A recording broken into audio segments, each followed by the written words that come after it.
It is 3 o'clock in the morning. The soft night in April looks into my windows with its stars. I can't sleep because I am so happy. My whole body, from head to toe, is full of a strange and happy feeling. I can't understand it right now. I don't have time, and I'm too lazy. Who has time to understand their feelings when they feel like they are flying, or when they have just won a lot of money? Can they really do it?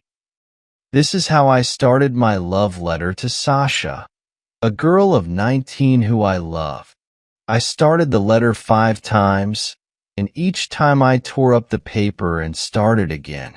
I spent as much time on the letter as if it was a big book I had to write. It wasn't because I wanted to make it longer or better, but because I wanted to keep writing it, sitting quietly in my room and dreaming while the night looked in through my window. Between the lines, I saw Sasha's face, and it seemed like there were happy spirits writing with me. I kept writing, looking at my hand, which still felt warm from when she touched it. When I looked away, I saw the green gate. Through that gate, Sasha looked at me after I said goodbye to her. When I said goodbye to Sasha, I was not thinking about anything and just looking at her beauty. When I saw her big eyes through the gate, I suddenly knew I was in love. It was all decided already, and I just had to do a few more things. It is also a great joy to seal a love letter and, slowly putting on one's hat and coat, go softly out of the house to take the letter to the post. There are no stars in the sky now. Instead, there is a long white line in the east, with clouds above the roofs of the old houses. The whole sky is getting light. The town is asleep, but the water carts are already out, and somewhere far away, a whistle sounds to wake up the workers. Next to the post box, slightly wet with dew, you can see the big shape of a house porter wearing a sheepskin coat and carrying a stick. He is not really asleep or awake, but something in between. If post boxes knew how often people use them to make big decisions, they would not look so humble. I almost kissed my post box, and as I looked at it, I thought that the post is the greatest thing ever. I ask anyone who has ever been in love to remember how they usually hurry home after putting the letter in the box, quickly get into bed, and pull up the blanket. They are sure that when they wake up in the morning, they will be full of memories of the day before and look happily at the window, where the daylight will be coming through the curtains. Well, to the facts. The next morning at noon, Sasha's maid brought me this answer. I am delight. Be sure to come to us today. Please, I shall expect you. Your S. Not a single comma. This lack of punctuation and the misspelling of the word delighted, the whole letter, and even the long, narrow envelope in which it was put, made my heart feel warm.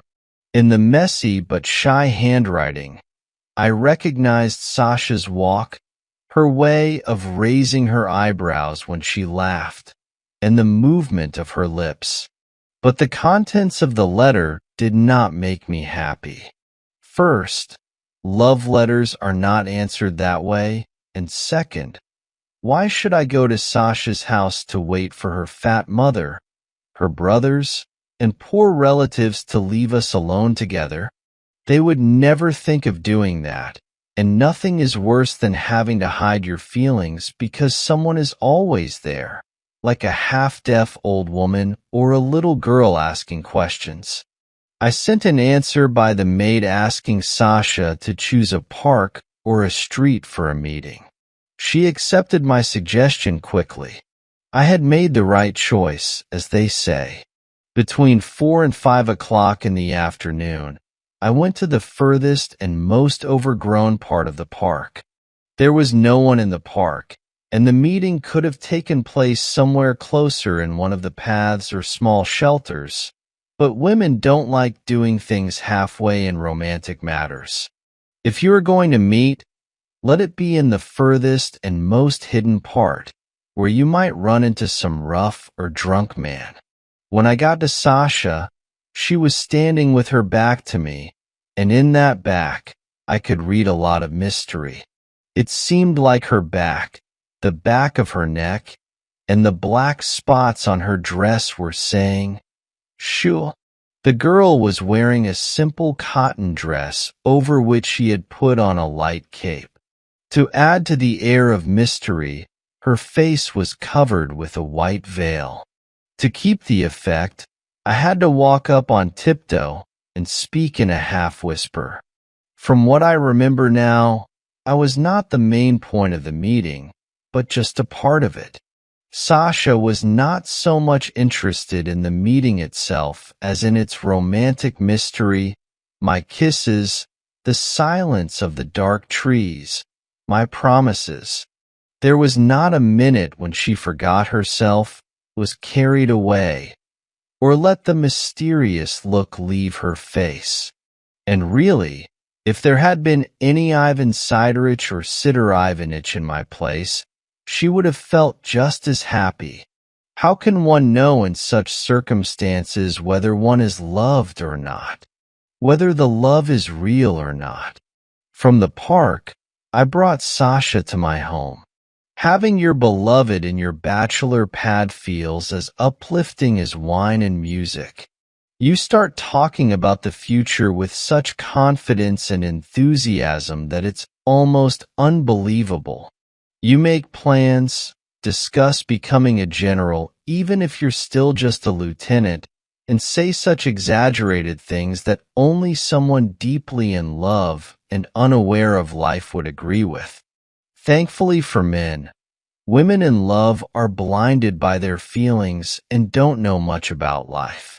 Instead of disagreeing, they listen with holy awe, full of reverence, hanging on every word. Sasha listened attentively to me at first, but soon I noticed she looked distracted. She didn't understand my grand plans. She was only interested in the practical details, like which room would be hers, what wallpaper we would use, and why I had an upright piano instead of a grand one. She examined everything on my table, looked at the photos, smelled the bottles, and peeled old stamps off envelopes, saying she wanted them for something. "Please collect old stamps for me," she said seriously. "Please." Then she found a nut on the windowsill, cracked it loudly, and ate it. "Why don't you put little labels on the backs of your books?" she asked, looking at the bookcase. "Why would I do that?" "Oh, so each book has its number. And where will I put my books? I have books too, you know. What kind of books do you have?" I asked. Sasha raised her eyebrows, thought for a moment, and said, "All kinds." If I had asked her about her thoughts, beliefs, or goals, she probably would have raised her eyebrows again, thought for a moment, and said the same thing. "All kinds?" Later, I escorted Sasha home and officially became engaged, which meant we were considered almost married until our wedding. Based on my own experience, I can say being engaged is quite dull, much more so than being a husband or being single. An engaged man is neither here nor there. He's crossed one side of the river but hasn't reached the other. He's not married yet can't be called a bachelor either, a bit like the porter I mentioned earlier. Every day, whenever I had a free moment, I hurried to see my fiancée. I always carried within me hopes, desires, plans, suggestions, and phrases. I imagined that as soon as the maid opened the door, I would leave behind my feelings of suffocation and dive headfirst into a sea of happiness. But reality was always different. Whenever I visited Sasha, her family and other household members were busy with the silly trousseau. They spent 2 months sewing and had less than 100 rubles worth of things, by the way. There was a smell of irons, candles, and smoke. Bugles crunched underfoot. The two main rooms were overflowing with piles of linen, calico, and muslin. And among these piles, Sasha's head popped up now and then, with a thread between her teeth. The sewing party greeted me warmly, but quickly whisked me away to the dining room, where I couldn't interfere or see what only husbands are allowed to see. Despite my feelings, I had to sit in the dining room and chat with Pimenovna, one of the poor relatives. Sasha, looking worried and busy, dashed past me with a thimble, a ball of wool, or some other boring object. Wait, I won't be long," she would say when I looked at her with pleading eyes. Imagine, that horrible Stepanida ruined the bodice of the thin dress. After waiting patiently for her return, I would get frustrated, leave the house, and stroll the streets with the new cane I had bought. Other times, I would suggest a walk or a ride with my fiancée, only to find her already in the hallway with her mother, ready to go out, playing with her parasol. "Oh, we're going to the arcade," she would say. "We need more cashmere and a new hat." My plans were canceled. I joined the ladies and accompanied them to the arcade. It was terribly boring listening to them shop, bargain, and try to outsmart the sharp shopkeeper.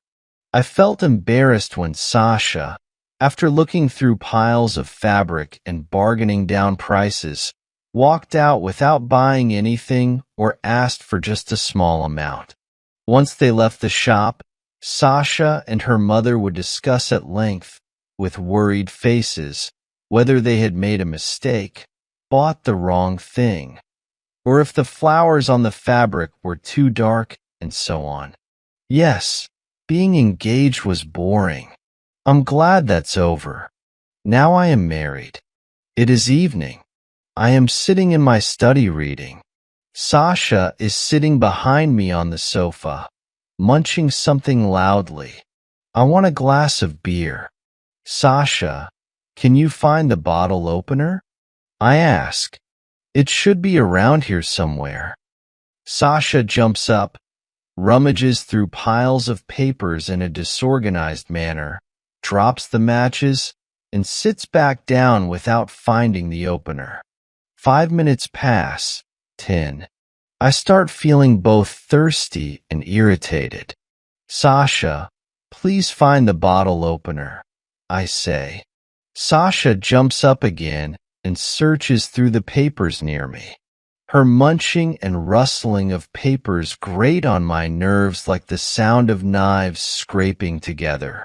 I get up and start searching for the bottle opener myself. Finally, I find it and uncork the beer.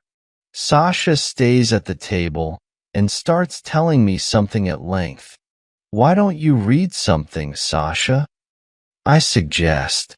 She picks up a book, sits down facing me, and starts silently moving her lips.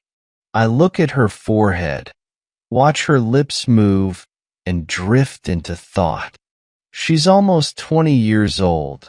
I think to myself, if you compare her to an educated young man of the same age, what a difference.